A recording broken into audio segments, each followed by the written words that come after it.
everyone. Happy Sunday. I see lots of people in the chat are doing lots of things to that like button. I mean, I don't want to encourage you, but you can do whatever you like to that like button, folks. It is a free country after all. But definitely do something to that like button, whether you want to mount it or slap it or Cuomo it or do whatever you like to do. Mount that like button. All right, guys. So last week I did kind of an off the cuff stream called Effed Up News of the Week because I had a whole bunch of news that I hadn't had a chance to cover yet. And you guys really seem to like Effed Up News of the Week. And so I thought we would bring it back again, maybe make it a regular feature on Sundays when I'm around at 5 p.m. because that gives me time to sleep in and get over whatever the heck I did on Saturday, which was in this case hanging out with the Mises Caucus. And so some things were drank and other assorted shenanigans. So gotta sleep in on Sunday too, so we have a little extra time. CB says I look rested. I appreciate that, man. I don't feel very rested. And we have a lot of stuff to go through today, guys. A lot of stuff. But I want to start off. Check this out. Hang on. So I don't know if this is real. Or this is fake. But do you guys remember all the way back to last week when we talked about the University of Wisconsin at Madison paying $50,000 to move a rock from one end of campus to the other end of campus because the rock was apparently racist and it was making students who walked by it feel unsafe merely because of the presence of the rock. And so they paid $50,000 to move it to a place on campus where there would be less foot traffic. Well, apparently that is not enough because now there has been a petition started to say that it was not enough to move the rock. That's not good enough. They want to pulverize that rock because that is what racist rocks deserve. This is a real thing. This is on change.org. Again, I'm not entirely convinced that this is not a prank of some sort, but let's just take a look. Chamberlain Rock is a racist 42-ton boulder. This has got to be fake. This non-indigenous boulder has destroyed countless lives and indelibly stained the University of Wisconsin Madison community, where it has been allowed to fester and spew its hate for nearly a century. Rather than destroy it, however, it is being transported to a land near Lake Cognosa, Wisconsin, where it will continue its racism. Moving the boulder, however, merely transports racism from Madison to Lake Cognosa. I don't know how to say that word. As long as Chamberlain Rock exists, members of minoritized groups will feel unsafe. We, the undersigned, demand that the boulder be pulverized and made into pebbles and sand. And you can see they have a helpful chart here of the rock turning into pebbles and sand. This is what it's come to, folks. This is our reality today. All right, that's just a fun one to start it off with. But guys, we do actually have some real news to talk about this week. And no, I'm not going to be talking about Afghanistan.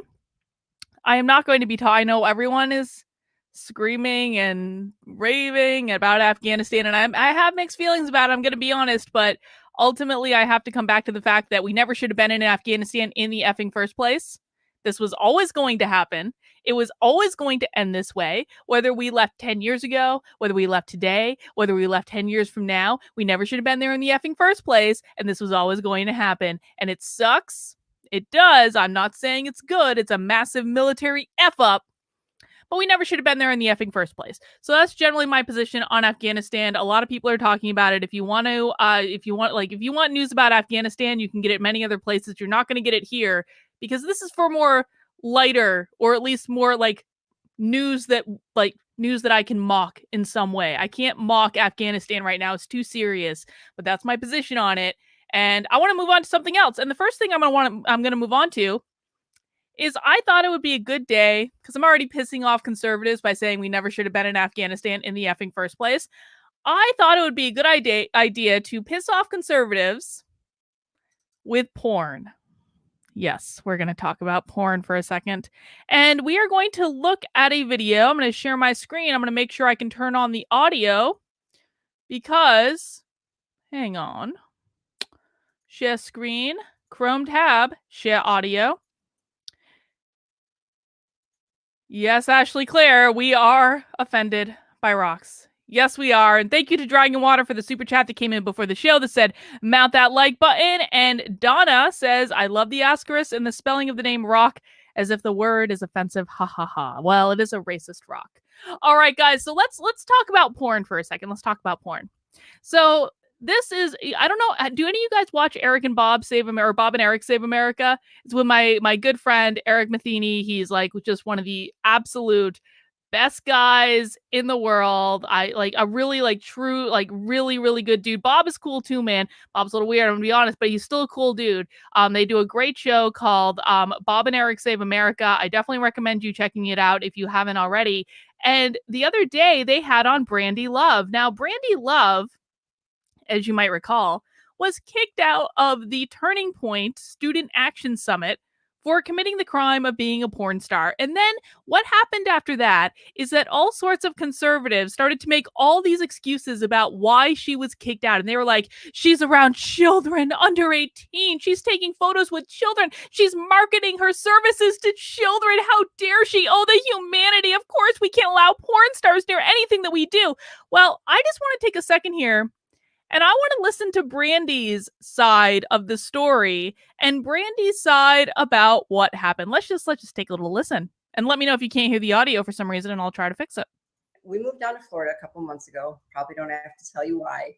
And just getting settled in, and a good friend of ours who is pretty heavily involved in the political realm hit us up and said, hey, you guys want to drive up to Tampa? There's this TPUSA conference going on, which I knew what it was. Before my Instagram was disabled, I followed Charlie Kirk. He's very charismatic, has a Ben Shapiro-like brain, and he was impressive. He has skills that I don't have, and I thought he was getting out a good message to a very much in need college-age group. I have a college-age child, so it's something I really wanted to get behind. He sent us the lineup of speakers, and I was just like, I was geeking out. I'm like, this is amazing. I've been watching these people for years. I've been listening to these people for years. I believe in the message these people have. I would love to go. Get online, purchase our adult VIP tickets, which come with cocktail parties and an open bar. So I thought this is going to be an incredible weekend to be around other patriots. Okay, I'm just going to stop it right there. I'm going to point something out. She purchased an adult VIP ticket that included lots of cocktail parties and open bar. Do we want, so one of the excuses I've heard constantly from conservatives about why she was absolutely raked over the coals, kicked out of this conference that she had paid to go to. One of the excuses I've heard is that she was around children. Well, why would we be selling her a ticket in which children are going to be around an open bar? Why would Turning Point be doing that? I didn't. Let's keep going. I'm just gonna let's question that for a second. If she was really around just so many underage kids, and that was why she had to get kicked out of this conference, how do you square that with the fact that she had tickets that would put her in sections that were going to be around open bars? Are we suggesting that Turning Point was serving underage kids? I don't know. Let's keep going. To me, it was that simple. It's been a really long time. So we drive up there, we check in the hotel, get our lanyards, and went through the conference, checked it out, talked to the NRA guys. It was awesome. Couple quick selfies from college age young adults, a few of their fathers. Everybody was awesome. It was just a very normal experience for me. And went back to the hotel, got dressed for the conference. There were 3 speakers that evening: Dan Bongino, Charlie Kirk. Good question. And we get over there. We're sitting in our adult section with the open bar. Most people in our section were drinking, which I don't care. I mean, to me, it looked normal. The number of minors. So the section of the conference that she was in was the section with the open bar where most people were drinking. All right, let's keep going. Or people under 18. And anybody who's going to tell you the truth, it was there, would tell you it was probably less than 8%. It wasn't even 10%. So that whole narrative is a complete and utter lie. Oh, conservatives telling a narrative that's not true. I'm shocked. Me. So I get home, we go back from the speakers. It was awesome. Everybody leaves, no issues. We go have a drink at the bar at the hotel, go back to our rooms. It's 9:30. And I see on Twitter, hey, breaking news. Did y'all see that Brandy Love got kicked out of TPUSA? I'm like, no, I didn't. I was just there. And so I look into my emails. I'm like, what? There it is. An email. They have my phone number. They physically knew I was there, but they email me, which is so adult of them. Basically just saying, we're revoking your lanyard. Please don't come back. The decision's final. And then they ended on a positive note with, hope to see you in the future. And that was it. So this conservative narrative around Brandy Love was kicked out because she was just trying to take pictures with underage kids, and she was trying to get underage kids into porn, and oh my God, we can't possibly have that, is complete and utter garbage, as most rational people always knew that it was. But I mean, come on, guys. Like, I think that this is an important thing to talk about. Like, I have no issue with porn. I think that people should be able to do whatever they want in their adult life, and if you don't like porn, don't watch it. It's really that simple. But the fact that the conservatives thought it was okay to not only humiliate this woman in public because of her profession when she bought a ticket to the event, was in the adult section of the event where there is an open bar, wasn't doing anything to anyone, was super excited to be there. You want to know why conservatives lose? This is why. This crap right here every single time. And I'm sorry, I think it needs to be pointed out that the conservative narrative around this was a complete and total fabricated lie. They lie just as much as the left does. And they did that to her, and they'll keep doing it to other people. They've done it to me before. They keep doing this to person after person after person after person after person that doesn't fit their purity test. And, they really think they're ever going to win an election again? I don't at all. Dragonwater said, conservatives are just as bigoted as the left. The only difference is who they go after.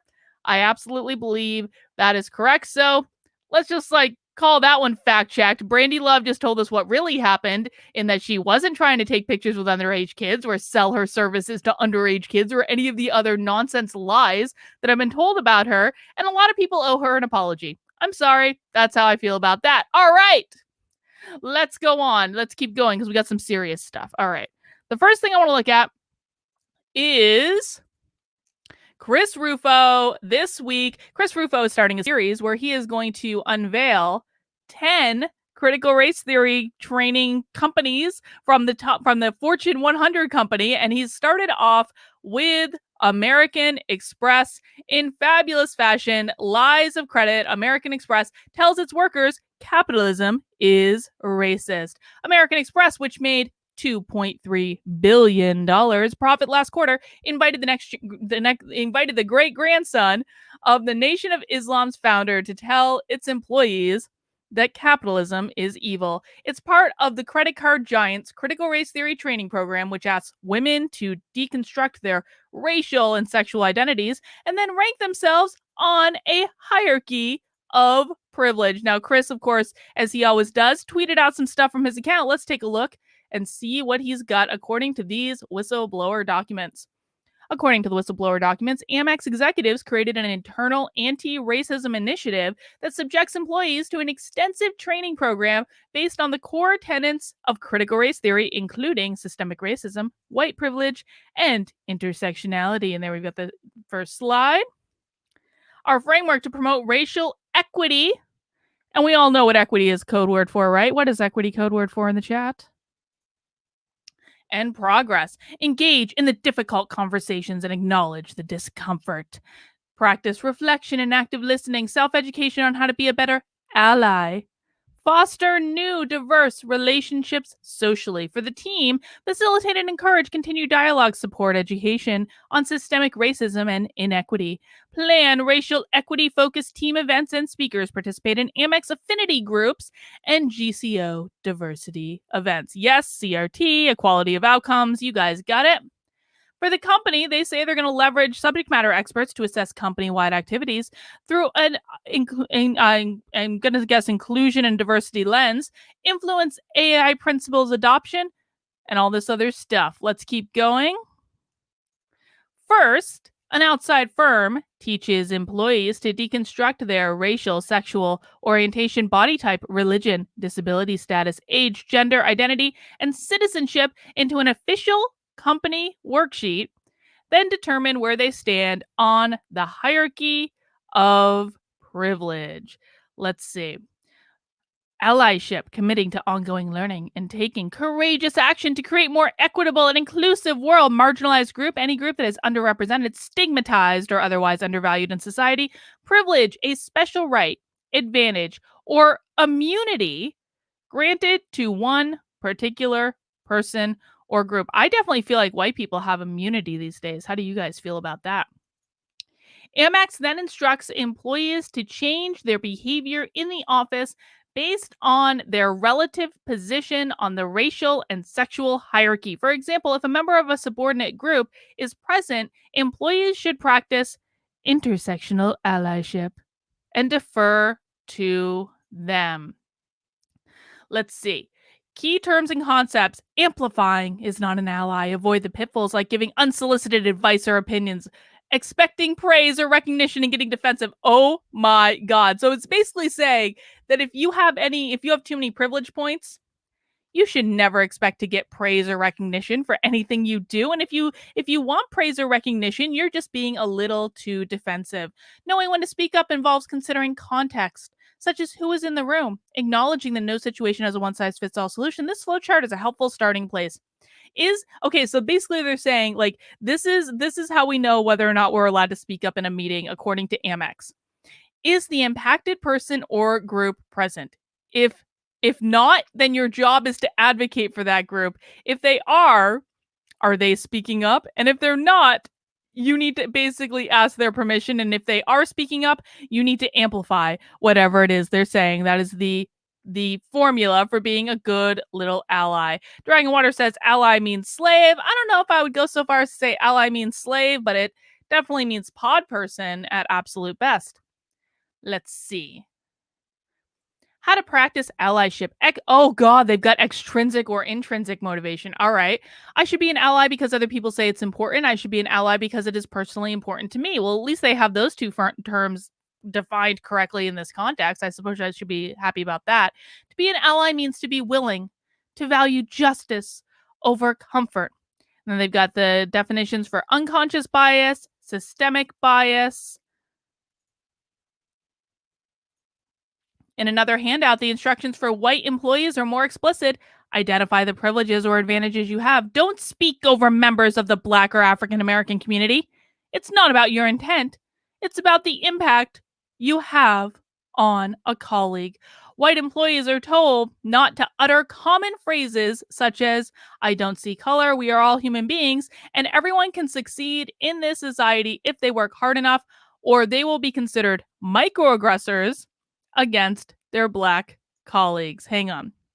Let's take a look at this. So saying, where are you from can imply, oh, this is all from Daryl Wing Sue, who is the guy that invented microaggressions and makes a metric F ton of money consulting about microaggressions. That's where this is from.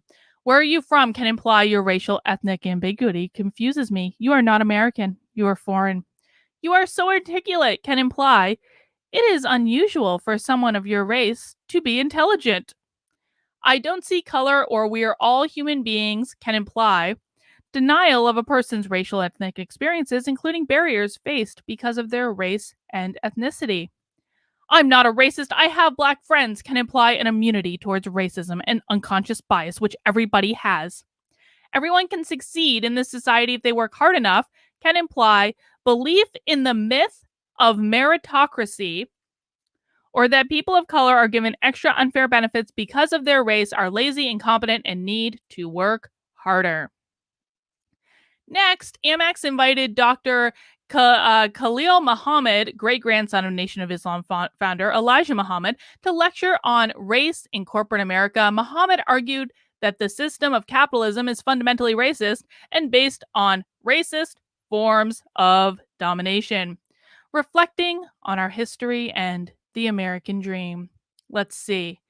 And this was a system that was global in reach. So we can't understand the actual capital that fueled the first industrial revolution and the second industrial revolution. The thing is that the standard economist will tell you when you're in business school that it's classic economics, the kind Smith celebrated as a way to distribute resources in the world without understanding that none of that happened without racist logics and forms of domination that affected the entire globe. So I say first that American Express has to do its own digging about how it sits in relationship to this history of racial capitalism. And this last one, we've got to get there through exploited, extractive, systemic racism. You are complicit in giving privileges in one community against the other under the pretext that we live in a meritocratic system where the market judges everyone the same. Mohammed said the company should reduce credit standards for Black customers and sacrifice profits in the interest of race based reparations. If you want to do good, then you're going to have to set up products and product lines that don't maximize profit. Oh, isn't that nice?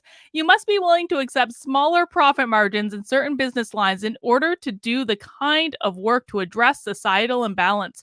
If American Express cares about racial justice, it can't simply say the market's going to divide how we price certain customers who happen to come from low income communities. And if you want to do good, then you're going to have to set up products and product lines that don't maximize profit. Finally, Amex recommends a series of resources for employees to dedicate themselves to the lifelong task of overcoming our country's racist heritage. These materials endorse prison abolition, race-based reparations, and the idea that white children are racist. Isn't that nice?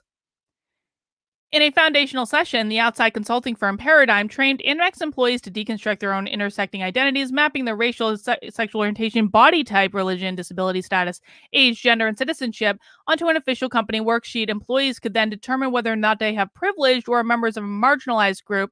White males, presumably, end up in the oppressor position, while racial and sexual minorities are considered oppressed. Why would Amex do this? Asks graphically Alex. Probably because they had a woke person in their HR office that thought it was a really, really good idea. In a related session, trainers instruct employees how to change their behavior in the office based on their relative position on the hierarchy. Trainers provide a blue flowchart with specific rules for interacting with Black, female, and LGBT employees. If members of a subordinate group are present, workers should practice intersectional allyship and defer to them before speaking. And then they talk about the speaker that we just looked at.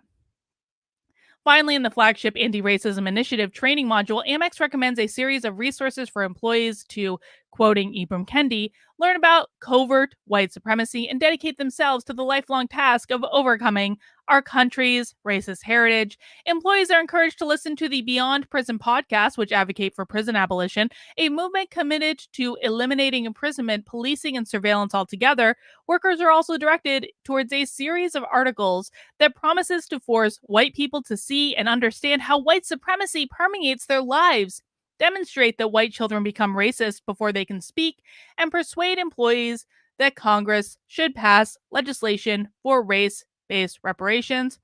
Last October, Amex announced a $1 billion with a B, dollar action plan to increase diversity, invest in more minority-owned businesses, and donate to nonprofits that promote social justice. Whether the company will forgo profits or abandon capitalism, as it encourages its employees to do, remains to be seen. So, guys, if you are following Chris Rufo, he's going to be releasing 9 more of these. So make sure you are following him on Twitter. That's usually where you can get the scoop of when he's releasing them. But he also does publish a lot of stuff in the New York Post as well. And we're going to see what other goodies he has in store for us. But speaking of critical race theory, segregation is back in public schools.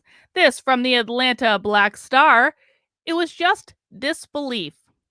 Parent files complaint against Atlanta elementary school after learning the principal segregated students based on race. An Atlanta mom filed a federal complaint against her daughter's Atlanta elementary school after she learned the school was separating students on the basis of race. In the discrimination complaint filed in the U.S. Department of Education Office of Civil Rights, parent Keela Posse claims the principal at Maryland Elementary School, a K through 5 school in Atlanta public school systems, put a segregation policy in place because she thought it was best for all students. We've lost sleep trying to figure out why a person would do this. Posse found out last year that the elementary school would be putting Black students in 2 different classrooms with 2 different teachers, and white students into 6 classrooms with 6 different teachers.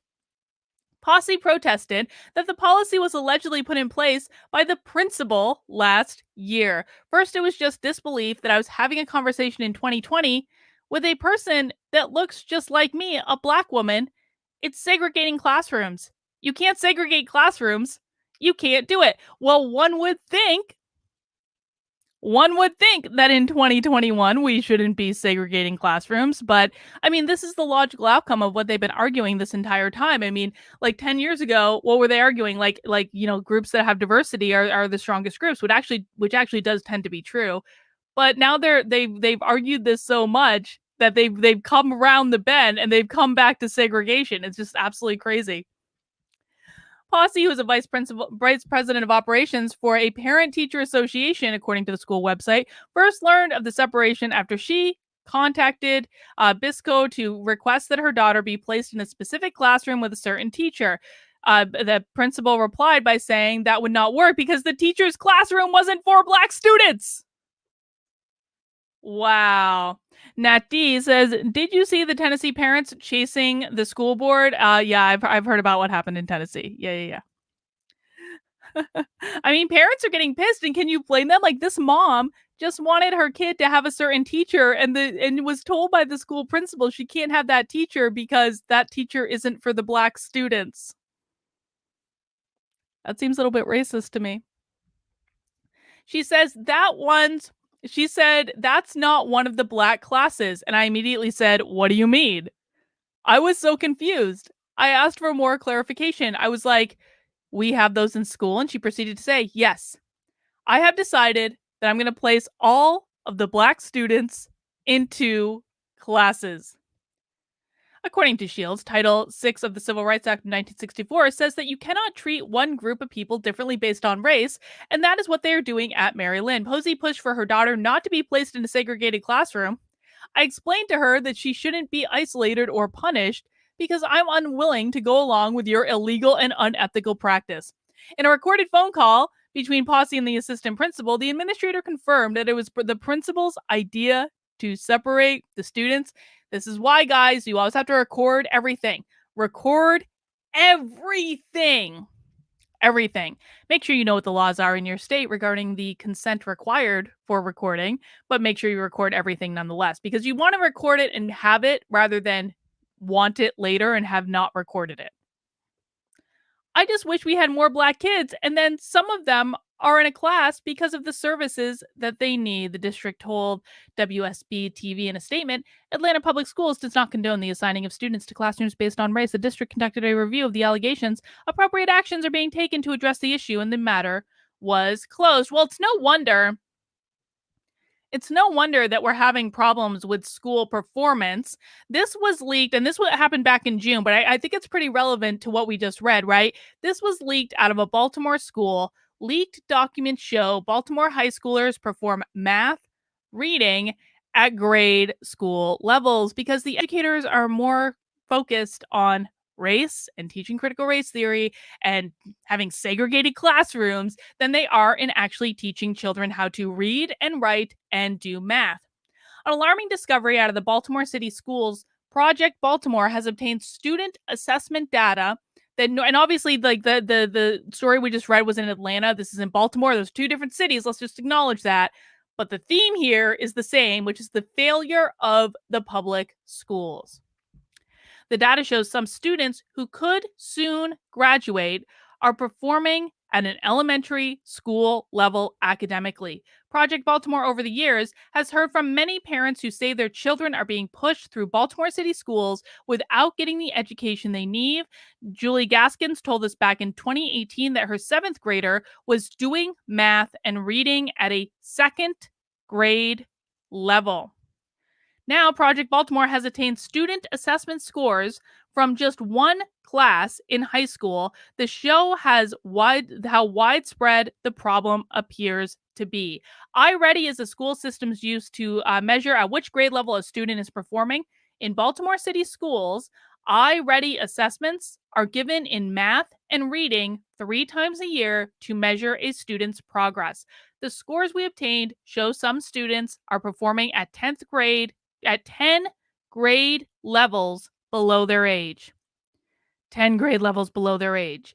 They're enrolled in 11th grade and they are placing in 1st, 2nd, or 4th grade level. According to education.com, a 1st grade math worksheet includes simple addition and subtraction, like 2 plus 3 and 9 minus 7. 1st graders also do connect the dot puzzles where they draw lines in numerical order to create an image. The iReady assessment done by North Avenue shows that at least one student, this is the highest level of math they can do, yet that student made it to the 11th grade in city schools. And this is not uncommon, guys. This is not just happening in Baltimore. This is happening all over the place. And part of the reason is these organizations keep going incredibly woke. This from Breitbart this week. PBS president vows to get more woke, hires diversity, equity, and inclusion executive. Just as a reminder, our tax dollars pay for this. We fund this. We fund this.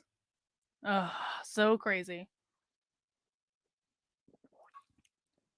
PBS has fallen short on some aspects of diversity and is taking steps towards comprehensive change to be overseen by a new executive hired for the task, CEO and President Paula Kerger said.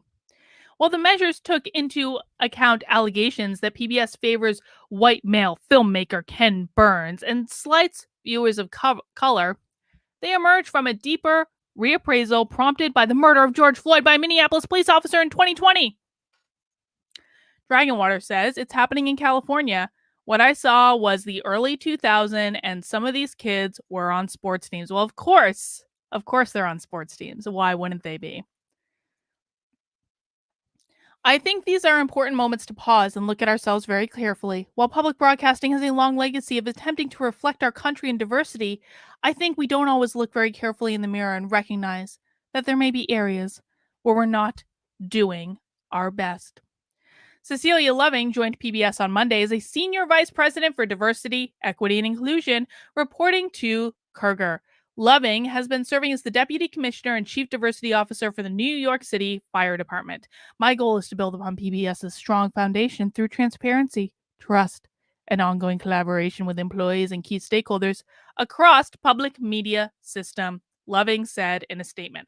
Kerger also announced a multi-million-dollar commitment to support the work of underrepresented filmmakers through the nonprofit Firelight Media and its Groundwork Regional Lab. According to the group's website, the lab supports diverse emerging documentary filmmakers living and working in the U.S. and U.S.-controlled territories.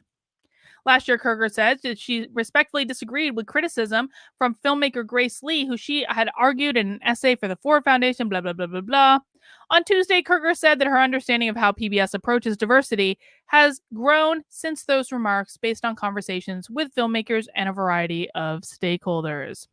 Listen, man, I'm not opposed to having gay characters on PBS. I don't really care. I think it's good for people to see that there are different types of couples and different types of love, and I think it's fine for kids to see it too. It's not going to traumatize them or anything. But the fact is that kids can't read. They can't do math. And that's probably where we should be focusing, particularly when it comes to public systems just like this. But, I'm actually much less concerned about PBS than I'm about this next thing. I'm going to be honest. This next thing that I'm going to show you guys, This is probably the news story of this entire week that has pissed me off the most. This is the worst one right here. Does anyone want to take a guess in the chat? Does anyone want to take a guess at all the effed up news in the last week? Which story has pissed me off the most? I just kind of want to see what you guys say because I know you guys follow along. You see what's going on in the news. What story from the last week do you think has pissed me off the most before I reveal it? And while you guys are chatting that in, just a reminder that you can support my locals community, kb.locals.com. You can join for free just to see what's going on. But if you want to support the work I'm doing, you can sign up for $5 a month or for $50 a year, giving you 2 months free. And it's super nice and there are no trolls and it's awesome and we do lots of stuff. All right, let's see in the chat what you guys think pissed me off the most. Oregon governor, I mean, the Oregon governor always pisses me off, but Biden saying inflation isn't his fault? The woman being sued by the NEA. Yeah, I had Nicole Solis on this week, actually. If you haven't seen the conversation I had with Nicole Solis, who is the woman being sued by the teachers union because she asked questions about what her kids are learning, definitely take a look at that conversation. I just posted a clip from it earlier today. No, Alex Baldwin does not piss me off. Infrastructure, meh. No, here is the thing that has pissed me off more than anything else this week. They're trying to cancel Indian food. They're trying to cancel curry. I can't have this. Guys, Indian food is the greatest food that has ever been invented. And if they cancel effing Indian food, I swear to God, this is just not a planet that I want to live on any longer. It's just not. It's just not. You will not take my sag paneer away from me, all right? Or my butter chicken, or my lamb curry, or any of the other things, or my naan, or the little accompaniments that come with it. You over my dead body, woke, will you take away curry? And yet here we are in the New York Post. Vlogger pushes to cancel the word curry because of colonial origins. A California vlogger cooked up an Indian food controversy with a call to cancel the word curry, blaming its widespread usage on British colonialism. A viral April Instagram post from, I'm sorry, I'm sure it's racist that I can't pronounce her name, but I can't, I'm sorry. The vlogger, on her Rooted in Spice page, sparked a debate over the word's usage to describe dishes of different tastes from various regions in South Asia and has been widely recirculated in recent media reports. I'm not even going to bother with the recipe in this voiceover because I have more important things to discuss, like canceling the word curry, she said in a post accompanying a video of her cooking. Okay, not in all cultures, but specifically in Indian cuisine, because I don't understand what the word means. David Skidmore asks, how could PBS get more woke? I mean, I guess we're going to see. Those are questions you don't ask, okay? Dragon Water says so more segregation. Yes, more segregation. Segregation in food. Like, there's a saying that the food in India changes every 100 kilometers, and yet we're still using this umbrella term popularized by white people who couldn't be bothered to learn the actual names of our dishes, but we can still unlearn. The origin curry likely originated from British colonists who are mispronouncing something else, although it's not clear exactly what they were mispronouncing. Well, why would we want details like that? Come on. The word curry does not exist in any South Asian language, to my knowledge. University of Vermont. Oh, University of Vermont is on my shit list. So woke. So woke. We can pretty much discount whatever this professor says. Curry is one of those words the most historians attribute to the British bad ear. I didn't know. Is it a thing for British people to have bad ears? I don't know. I know I have at least one British person in the chat today. Maybe he can fill us in. White people wanted South Asian food, but not overly spiced or smelly, the professor said. And that lacked temperance in our food, and our emotionality is the problem. That's one of the things that is rooted in white Christian supremacy. The vlogger told NBC she doesn't want to completely strike curry from the record. It is often correct for certain South Asian dishes. She's just aiming for some nuance. Curry shouldn't be all that you think about when you think about South Asian food, she said in an interview. But that hasn't stopped some people from pushing back on the movement. I lost the will to live as soon as we started talking about it, says British TV host Simon McCoy in a widely circulated clip about the controversy. Ah, they cancel Indian food. I swear to God. I swear to God. I believe it is believed to have come from the word curry. Curry. I'll take your word for it, Janice. That sounds like it could be possible. All right, guys, we're going to come up on my last story of the week. And this one started with one of the funniest tweets of the week, sent last Saturday, or last Sunday rather, from Elijah Schaefer, or maybe, I don't even know. Maybe it wasn't Sunday. Maybe it was Monday. Who knows what day it was. It was sent earlier this week by Elijah Schaefer. So they finally found Brienne of Tarth. Congratulations. And he's referring to this story here from NPR. 1,000-year-old remains may be of a highly respected non-binary warrior, study finds. I'm not sure exactly how we could ascertain that this person is non-binary, but I'm sure NPR will help us rationalize that. Dragonwater says, while Christianity does have a history of trying to erase cultures, yeah, I guess. Go on Stitch and Adam. I've been on Stitch and Adam's show before. Like, they need to ask me. Like, I can't just pop onto someone's show if I'm not asked. I know they're live right now. They have to ask. My God. Let's take a look. Analysis. Besides, I have a podcast to record after this. I'm recording the next episode of Unscrewed with Truman. If you guys are not subscribed to the Unscrewed podcast, Truman and I are recording our next episode today, right after this. Analysis of ancient DNA found in Finland has unveiled a surprise. A century later, the remains of an early medieval warrior, thought to be female, may have been non-binary. The new findings challenge previous ideas about gender role and expression and suggest that non-binary people were valued and respected members of their community. Research concluded in their study, published in the peer-reviewed European Journal of Archaeology. The findings are a reminder that biology does not directly dictate a person's self-identity. The study's lead author and archaeologist at Finland's University of Turku. Archaeologists first discovered the grave in 1968. Located in southern Finland, the remains were buried alongside a sword and jewelry, such as brooches, and found in fragments of woolen clothes, which were typical feminine costume of the era, the researchers said.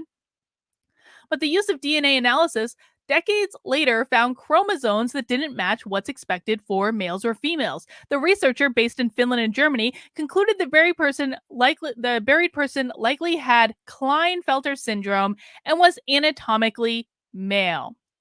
But if that person didn't identify as non-binary, could they still be non-binary? Are we saying that there's a genetic way to identify non-binary people that we can use to test whether or not people who say they're non-binary are really non-binary? Look, man, I don't care how you identify. I don't. I will always be respectful of whatever pronouns you want to use, as long as I don't think you're using them as some sort of power trip, as long as you're not changing them every single day. That's ridiculous. But I don't care if you're non-binary or trans or any of those things. But if you're telling me there's some sort of test for this, we've got to stop with all of these self-identification nonsense. Dragonwater says maybe it was an alien. Maybe it was, Dragonwater. Maybe it was. Females are typically born with two X chromosomes, XX, and males are born with one X and one Y. Males born with Klinefelter syndrome are born with an extra X chromosome, XXY, according to the United Kingdom's National Health Service. The syndrome affects 1 in 660 males. Those with Klinefelter may have low levels of testosterone, a smaller penis, descended testes, enlarged breast, and infertility. Many people aren't diagnosed until they're older and test their fertility levels. Others are never diagnosed. In their findings, the researchers noted the remains were badly damaged and that they only had a small sample to test. But through the use of modeling, they said they found overwhelming evidence that the genetic data of the individual most closely resembled an XXY type. Sorry, I can't pronounce the more complicated words. Durna says Xena, non-binary warrior, dude, bro. Indeed, indeed. The honorable way the warrior was buried led researchers to conclude that the remains were of a respected person whose gender identity may well have been non binary. If the characteristics of Klinefelter syndrome have been evident on the person, they might not have considered strictly a female or male in the early Middle Ages community. An abundant collection of objects buried in the grave is proof that the person was not only accepted, but also valued and respected. The new research indicates that even in an ultra-masculine era of early medieval Scandinavia, where men and feminine societal roles and who dressed in feminine clothing were disrespected and considered shameful, there may have been individuals who did not fit gender norms and were still admired. This person has never seen the show Vikings. Other archaeologists and historians not involved in those new findings told Live Science they found the work exciting as it calls attention to conversations surrounding gender, bodies, and identity. It is a well-researched study of an interesting burial. It demonstrates that early medieval societies had very nuanced approaches to and understandings of gender. Yes, I'm sure that early medieval societies understood non-binary. I am sure that is absolutely the case. All right, guys. That's all I have for today. I know it's a little bit of a light day. I've been really busy this week, so I didn't have much to come up with. And also there's so much crazy news. It's like all this stuff with Afghanistan. Man, I don't know. I don't know about any of this. But I'm going to try to do this on the regular. Usually I'm going to try to hit Sundays around 5 p.m. Of course, I will let you guys know when I'm going to go live. Please make sure you subscribe to the channel if you haven't already. I've got lots of awesome stuff coming up this week. I post new content almost every single day of the week. I usually take Saturdays off. Not Sundays anymore, sadly. But if you don't see content from me, just check back into the channel. There'll probably be something new. So make sure you subscribe, turn on notifications, leave comments, share stuff out. That's all really helpful. And of course, make sure you join my Locals community because Locals is the best place on the internet, the only place with no trolls. That's all I have for right now, guys. We'll see you soon. Bye.